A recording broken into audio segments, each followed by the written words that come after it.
It is something that affects many of our troops, post-traumatic stress disorder. And this gentleman here to my right is dealing with it, Dr. Eugene Lipov, who has a practice in Hoffman Estates, is here to talk about a new study he is conducting to help those with PTSD.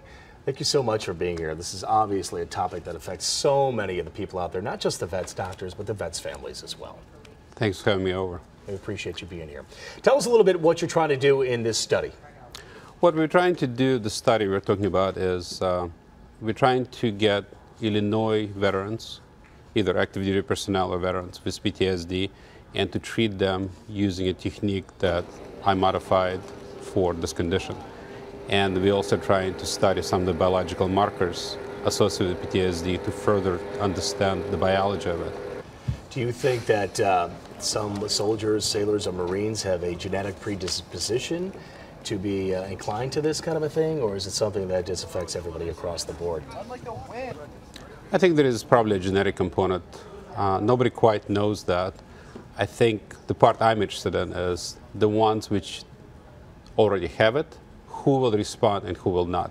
I believe there is a way to predict that.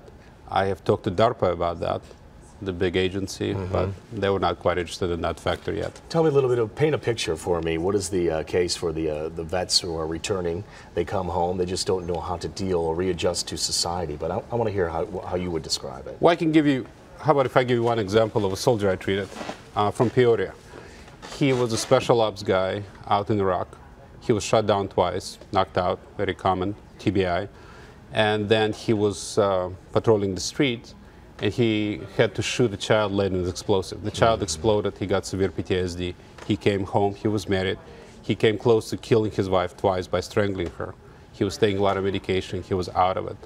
He was zoned out. How does the military react, or how has the military been reacting to this kind of a thing? Are they dealing with it more? Because I think sometimes they kind of turn a blind eye to it. They're dealing with it poorly, I think. And I think if you talk to the upper echelons in the military, they would agree with that.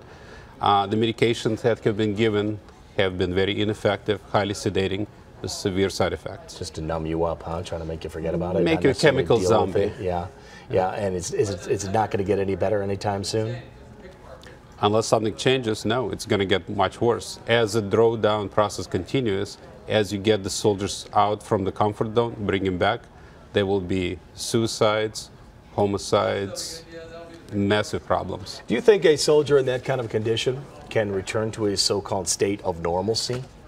If they're treated appropriately, that's where I come in, hopefully. Okay, so tell us a little bit more how people can get in touch with you and participate in this study. Thank you. If you can call, if you can Google me on Lipov, L-I-P-O-V. Eugene, and PTSD. And there's your book right there. Yes, that's the book I wrote. This book has pretty much my positions and what we've done and the biology behind why it works. It's a biological treatment. We're not trying to dope anybody up. We're trying to reset the brain to what it was like before the trauma. Well, we obviously wish you success in these endeavors. A lot of us have a lot to deal with in this kind of a situation. It affects all of us, really, not just the soldier and the families, but society at large.